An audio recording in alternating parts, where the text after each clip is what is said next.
Hello students, welcome to my channel Mohit sir's lecture. Students, आज मैं आपको इर्रेशनल नंबर्स को कैसे सॉल्व करते हैं ये बताऊंगा। बहुत स्टूडेंट्स को दिक्कत आती है कि सर इर्रेशनल नंबर्स को ऐड कैसे करें, मल्टीप्लाई डिवाइड कैसे करें, बड़ी प्रॉब्लम होती है रूट्स वालों को सॉल्व करने में। तो बेटा रूट्स को, इर्रेशनल नंबर्स को कैसे सॉल्व करते हैं आइए देखते हैं। ऐड, सबसे पहले मैं आपको एडिशन सिखाऊंगा।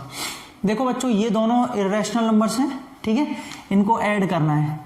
2√3 माइनस 5√2 प्लस √3 प्लस 2√2, सही है। ये भी लिख लिया और ये भी लिख लिया, दोनों के बीच में एडिशन आ गया।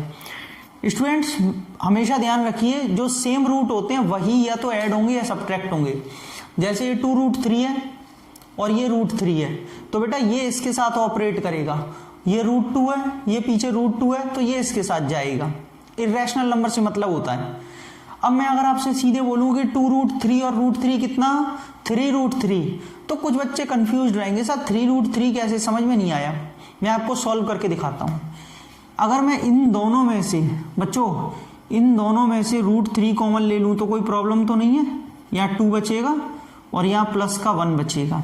इन दोनों में से √2 कॉमन आ रहा है, लेकिन ये माइनस का, ये प्लस का है, तो बेटा पहले प्लस का लिख लेता हूं मैं, आपको आसानी हो जाएगी। प्लस का √2 कॉमन लिया तो यहाँ तो 2 बचा और यहाँ माइनस का 5 बचा। अब बच्चों 2 और 1 कितना, 3, और ये √3 एज इट इज।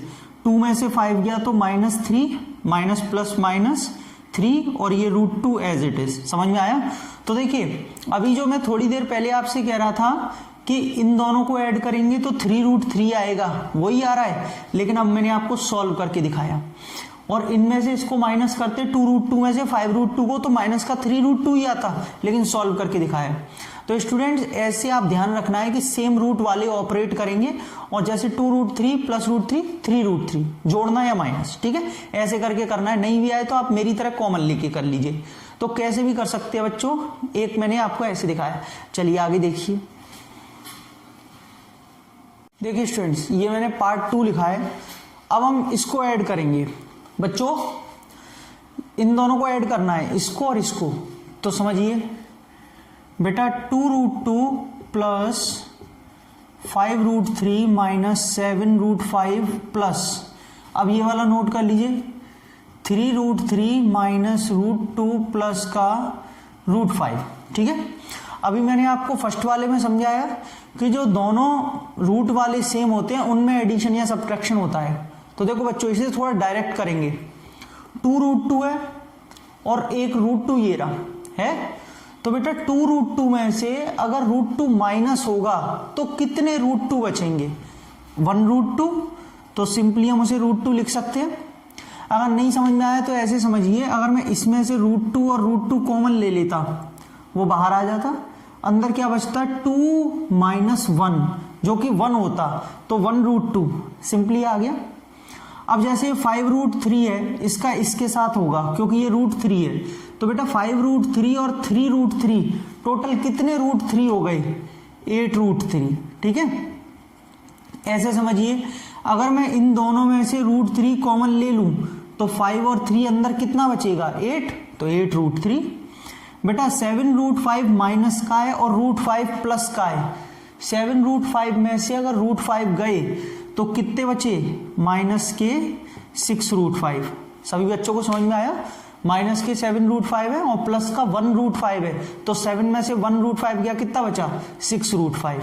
क्लियर हुआ। तो ऐसे हम इनको डायरेक्ट भी कर सकते हैं। मैंने आपको इसीलिए ये वाला क्वेश्चन डायरेक्ट करके दिखाया, क्योंकि पहला वाला हमने सॉल्व किया कॉमन लेके, अब दूसरा डायरेक्ट ऐसे हो सकता है, ठीक। ये देखिए स्टूडेंट्स, ये मैंने इसका पार्ट नंबर 3 लिखा है, इसको अपन लोग ऐड करेंगे, ठीक है। देखिए थोड़ा बड़ा लग रहा है देखने में, लेकिन कोई बात नहीं है, डरने की जरूरत नहीं है, और है बहुत सिंपल बच्चों। ये हमने सबको ऐड करके ऐसे लिख लिया। एक काम करता हूं, मैं इसमें से आपको कॉमन लेके ही सॉल्व करवाता हूं, वरना हो सकता है आपको समझने में दिक्कत हो। देखो बच्चों, 2/3 √7, इसको ऐड करेंगे 1/3 √7 में से। थोड़ा ध्यान से समझेंगे क्योंकि √7 और √7 दोनों सेम है। बेटा इसमें से मुझे तो पता है ये कितना आएगा, ये 1√7 आएगा क्योंकि मैंने तो ऐड कर लिया 3 एलसीएम लेके 2 + 1। लेकिन इन दोनों में से अगर हम √7 को कॉमन लेते हैं तो अंदर क्या बचेगा, 2/3 प्लस का 1/3। इन दोनों में से √7 कॉमन, ये 2/3 और ये 1/3। बेटा अगर इनमें दोनों में से मैं बात करूं तो मैं दोनों में से क्या कॉमन ले रहा हूं, √2 कॉमन ले लूं, प्लस का √2 कॉमन लिया है। अब आप कहेंगे सर प्लस क्यों, यहाँ तो माइनस है। बेटा पहले मैं इस वाले को लिख रहा हूं, प्लस वाले को, कितना 3/2 और माइनस का 1/2। ठीक है बच्चों, इन दोनों में से मैं क्या कॉमन ले लूं, √11 कॉमन ले लूं तो 6 - 1 बचेगा, इसका 6 और इसका 1। स्टूडेंट्स ये √7 एज इट इज, 3 एलसीएम तो ऊपर क्या बचा 2 + 1 √2। 3/2 में से 1/2 जाएगा तो 1 बचता है, लेकिन करके दिखा देता हूं। ठीक है, और बेटा ये सीधा सीधा 5 बचेगा। स्टूडेंट्स √7 का तो √7 आ गया, ये 2 + 1 3, 3/3 कट के 1 हो जाएगा तो ये 1 आ जाएगा। बेटा ये 2 माइनस यहाँ पे 3 - 1 2, 2/2 1 आ जाएगा, और ये 5 √11। तो स्टूडेंट्स फाइनली आंसर आ गया √7 + √2 + 5 √11। लीजिए दिस इज द आंसर। तो इनको ऐड करके ये आ रहा है, समझ में आया। सेम रूट वाले हैं, वही ऐड या सब्ट्रैक्ट होंगे और उनको ऐसे करना है। इस बार मैंने आपको डायरेक्ट भी करा सकता था कि 6 √11 में से 1 √11 गया तो 5 √11, लेकिन पूरा कॉमन लेके जब मैंने आपको कराया। ठीक, आई होप समझ में आ गया होगा। ये देखिए स्टूडेंट्स, अब हम सीखेंगे मल्टीप्लाई, रैशनल नंबर्स का मल्टीप्लाई कैसे करते हैं। बेटा ये दिया है आपको 5 √11 बाय 3 √11, इनका मल्टीप्लाई करना है। स्टूडेंट्स 5 और 3 ये दोनों तो रैशनल नंबर हैं, रैशनल का रैशनल में हो जाएगा, और √11 और √11 दोनों इर्रेशनल है, तो √11 का √11 में होगा। ऐसे करते हैं, देखिए 5 इसका 3 में आएंगे सारे मल्टीप्लाई में ही, फिर √11 इंटू √11 ऐसे करके, मतलब चारों का एक तरीके से मल्टीप्लाई होगा। बेटा 5 3 तो 15 मल्टीप्लाई। बच्चों √11 इंटू √11 कितना होता है 11। ये बात बहुत से बच्चों को पता है, लेकिन कुछ बच्चे मेरे से ये भी पूछते हैं कि सर √11 इंटू √11 क्यों 11 होगा, कोई रीजन। बेटा √11 इंटू √11 को क्या मैं √11 का स्क्वायर लिख सकता हूं, क्योंकि x इंटू एक्स क्या होता है x², तो √11 इंटू √11 का स्क्वायर। और बच्चों आप सबको पता है कि स्क्वायर से अंडर रूट कट जाएगा तो क्या आता है 11, है ना। स्क्वायर से अंडर रूट कटता है कि नहीं कटता, तो बच्चों इसीलिए इसका 11 हो जाएगा, और ये आंसर हो गया आपका 165। समझ में आया। अब जैसे इसमें सेकंड दिया है कि 6 √15 बाय 4 √3। बेटा इसको आपको मल्टीप्लाई करना है। देखिए जरा, जैसे मैंने बताया 6 इंटू √15 इंटू 4 इंटू √3, पहले हमने सबको चारों को मल्टीप्लीकेशन में लिख लिया। अब क्योंकि 6 का तो 4 में आराम से हो जाएगा, 6 4 24 इंटू इसका इसमें कैसे होगा। तो बच्चों इसके दो तरीके हैं, या तो पहले आप √15 का √3 में करके इसे √45 बना लीजिए, या आप इसको यहीं पे तोड़ लीजिए 15 को। ठीक है, मैं आपको बता देता हूं कैसे। बेटा √15 के अगर देखा जाए, रूट को चलो भूल जाओ आप लोग, 15 के बताओ क्या फैक्टर्स होंगे अगर दो प्राइम फैक्टर्स में तोड़े तो, या प्रोडक्ट ऑफ प्राइम्स। 15 का अगर आप फैक्टर करेंगे साइड में तो क्या आएगा 3 इंटू 5 आएगा। तो बच्चों मैं इसको लिख सकता हूं √3 इंटू √5, और ये वाला √3 एज इट इज आ जाएगा, ये वाला, ये तो 4 इसमें जाके 24 बना लिया ना, ये √15 को लिख लिया √3 इंटू √5। अब एक बच्चे ने पूछा कि सर ऐसे कैसे, √15 को √3 इंटू √5 लिख सकते हैं, या √3 इंटू √5 √15 होता है। जी, एक प्रॉपर्टी, एक लॉ बताता हूं। आपने ये पढ़ा होगा कि x टू दी पावर अगर मान लीजिए a है और y टू दी पावर मान लीजिए a है। ये आपने लॉज ऑफ एक्सपोनेंट्स पढ़ा होगा 9th क्लास में फर्स्ट चैप्टर में। तो बेटा अगर पावर सेम होती हैं लेकिन बेस अलग अलग होती हैं तो बेस का मल्टीप्लाई हो जाता है और पावर सेम उन पे दोनों पे आ जाती है, ऐसे ही तो वहां भी तो बच्चों यही हो रहा है। 3 की पावर कितनी है 1/2, अरे रूट बोल लीजिए या 1/2 एक ही बात है। 5 की पावर कितनी है 1/2। तो बेटा जब दोनों की पावर 1/2 है, बेस अलग है तो बेस का मल्टीप्लाई होगा। 3 5 15 की पावर 1/2 जिसे हम √15 बोल सकते हैं। तो बच्चों इसका मतलब √15 को तोड़ सकते हैं √3 इंटू √5 में, वही मैंने यहाँ पे स्प्लिट किया है। अब 24 का तो 24, लेकिन √3 इंटू √3 3 और ये √5 एज इट इज। भाई अब ये भी बताया ना सेम रूट होते हैं, आज से याद कर लीजिए सेम रूट होते हैं, मतलब रूट के अंदर सेम वैल्यू होती है तो सिर्फ रूट हटके वो वैल्यू बाहर आ जाती है इससे। ऐसे ही √3 इंटू √3 क्या हो जाएगा 3, 24 3 72 और ये √5। सभी को समझ में आया कि कैसे आया। तो बेटा ये बहुत ही आसान तरीका है, इसमें लॉज ऑफ एक्सपोनेंट्स भी लग रहे हैं जो आपको पता होंगे क्योंकि आपने कहीं ना कहीं 9th क्लास में तो सीखे ही होंगे, है ना। चलिए अब इसके आगे, जैसे ये फर्स्ट वाला तो बहुत ही सिंपल था, सेकंड वाला भी ठीक था, है ना। अब एक और देखते हैं कि क्या हम और कैसे कर सकते हैं मल्टीप्लिकेशन में। देखिए जैसे यहाँ पे एक दे रखा है आपको 3√28 बाय 2√7, ठीक है। एक आपको ये दे रखा है बच्चों 3 का मल्टीप्लाई 2 में, √28 का मल्टीप्लाई √7 में, सही है।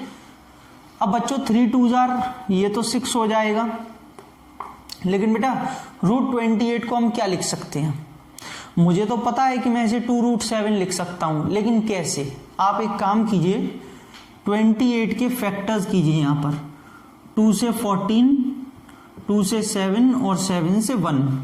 इसका मतलब स्टूडेंट्स हम 28 को कैसे लिख सकते हैं, हम लिख सकते हैं 2 इंटू 2 इंटू 7, वहां पे आया है ना। और ये वाला जो √7 है उसको एज इट इज चलने दीजिए। बेटा अंडर रूट का मतलब क्या होता है, 2 2 की पेयरिंग बाहर निकलती है, तो 2 की पेयरिंग अगर बाहर निकलेगी तो 2 तो बाहर आ जाएगा 2 बार है, ये 7 बेचारा अंदर ही रह गया और ये वाला 7 ही आ गया। बच्चों 6 इंटू 2 और √7 इंटू √7 बच्चों 7, अभी बताया सेम वैल्यू होती है। 6 2 12 और 12 7 कितना होगा 84। तो बच्चों इसका आंसर जो आएगा वो कितना आएगा 84 आएगा, ठीक है। सबको क्लियर हो गया यहाँ तक। अब देखो मैं इसका एक पार्ट और आप लोगों को कराता हूं ताकि आपको और क्लियर हो जाए कैसे मल्टीप्लाई करते हैं, क्योंकि मैंने इसमें आपको क्या बताया, मैंने सेम वाले भी बता दिए, अलग वाले भी बता दिए कि अलग अलग होते हैं तो वो मल्टीप्लाई क्यों होते हैं, उनका कौन सा लॉ लगता है, लॉ ऑफ एक्सपोनेंट या रूल, वो भी मैंने आपको बता दिया। और ये भी बता दिया जिसमें हम तोड़ सकते हैं। अब जैसे यहाँ पे दे रखा है √10 बाय √40, बेटा बिल्कुल बेसिक है, ठीक है, बिल्कुल बेसिक क्वेश्चंस हैं, लेकिन बेसिक में ही दिक्कत होती है बच्चों को। अब जैसे ये तो स्टूडेंट्स √10 बाय √40, देखो वैसे तो बहुत से बच्चे समझ गए होंगे कि सर जब रूट अलग अलग हैं, वैल्यू अलग है, तो √400 हो जाएगा, इनका मल्टीप्लाई करेंगे। और √400 बहुत बच्चों को याद होगा कि 20 भी होता है, तो इसका आंसर 20 आएगा। लेकिन अब कुछों को बाई चांस नहीं समझ में आ रहा है, वो लिखना चाहें तो वो बेटा इसे क्या लिख सकते हैं, इसे आप 2 इंटू 2 इंटू 10 लिख सकते हो, 2 2 4 और 4 इंटू 10 40। अब आप एक काम भी कर सकते हो, जब ये भी √10 है ये भी √10 है, चलो मैं और करके दिखा देता हूं। देखो ये 2 का पेयर बन रहा है तो 2 बाहर आ जाएगा, √10 अंदर, बेटा √10 और √10 10 2 20, समझ में आया।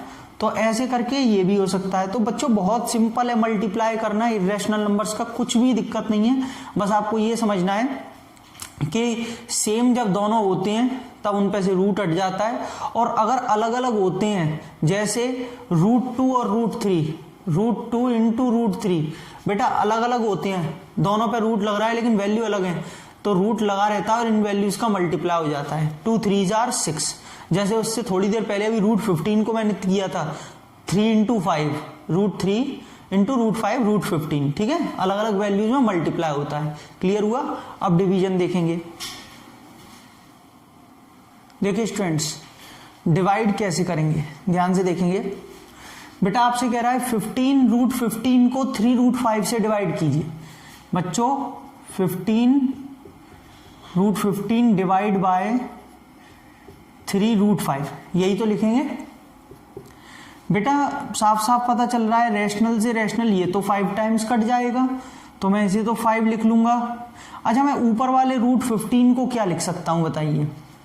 क्या मैं रूट 15 को रूट 3 इंटू रूट 5 लिख लूं? बिल्कुल, क्योंकि अभी अभी थोड़ी देर पहले एक क्वेश्चन में मैंने कराया भी था कि रूट 3 इंटू रूट 5 रूट 15 है ना, अलग अलग होता है। तो बच्चों इसको हमने ऐसे तोड़ लिया और नीचे रूट 5 था वो ऐसे ही ये कट गया, तो बेटा फाइनली ये कितना आ गया 5 रूट 3। सभी को क्लियर हुआ? बहुत ही सिंपल क्वेश्चन था। चलिए दूसरा आप देखेंगे, जैसे 12 रूट 15 है, सेकंड 12 रूट 15 को आपको डिवाइड करना है 4 रूट 3 से। तो देखिए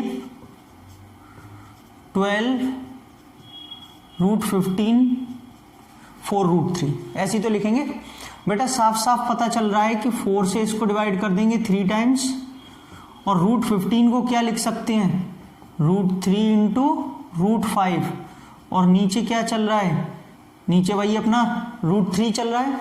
तो बेटा रूट 3 से रूट 3 कैंसिल और आंसर आ जाएगा इसका 3 रूट 5। आया सभी को? बहुत ही सिंपल था। अब देखिए एक और करते हैं इसमें जो कि सिंपल ही है। बस आपको देखो बच्चों बिल्कुल सिंपल कॉन्सेप्ट है, पर फिर भी बच्चे इसमें अटक जाते हैं। वो कहते हैं कि सर हमें रूट सॉल्व करना नहीं आ पा रहा है, जबकि इसमें कोई दिक्कत नहीं होनी चाहिए। बस आपको पता होना चाहिए कि हमें इन्हें लिखना कैसे है ना। बस आपको ये पता होना चाहिए कि हमें इन्हें लिखना कैसे है। 18 रूट 21 बाय 6 रूट 7। बेटा 18 अंडर रूट ऑफ 21 को डिवाइड करेंगे 6 रूट 7 से। तो बच्चों 6 से ये तो 3 टाइम्स हो गया। बेटा रूट 21 को हम रूट 3 इंटू रूट 7 लिख सकते हैं, और ये नीचे रूट 7 चल ही रहा है। भाई 21 के फैक्टर करो, 3 7 आर 21, रूट लग रहा है इसलिए दोनों पे रूट। बच्चों रूट 7 से रूट 7 कैंसिल, और ये आंसर आ गया 3 रूट 3। सभी को समझ में आया? तो स्टूडेंट्स बहुत ही सिंपल क्वेश्चंस हैं, सिंपल लॉजिक है, और डिवाइड करना या मल्टीप्लाई करना या प्लस करने में कोई भी प्रॉब्लम नहीं है। जो भी इरेशनल नंबर्स होते हैं बहुत ही सिंपल तरीका है। आई होप आपको वीडियो एकदम समझ में आ गई होगी, सारे क्वेश्चन समझ में आ गए होंगे। वीडियो अच्छी लगी तो प्लीज़ लाइक करिए, शेयर करिए, और मेरे चैनल को सब्सक्राइब कर लीजिए, और बेल आइकन को ज़रूर हिट करिए ताकि आपको सारे नोटिफिकेशन मिले जब भी मैं कोई वीडियो पोस्ट करूँ या अपलोड करूँ या लाइव सेशंस लूँ। ठीक है बच्चों, वीडियो के डिस्क्रिप्शन में देख लीजिए, मैंने अपनी सारी प्लेलिस्ट का लिंक दे रखा है, आप वहाँ से मेरी सारी वीडियोज़ को देख सकते हैं। शेयर करते रहिए, अगली वीडियो बहुत जल्द, तब तक के लिए थैंक यू सो मच।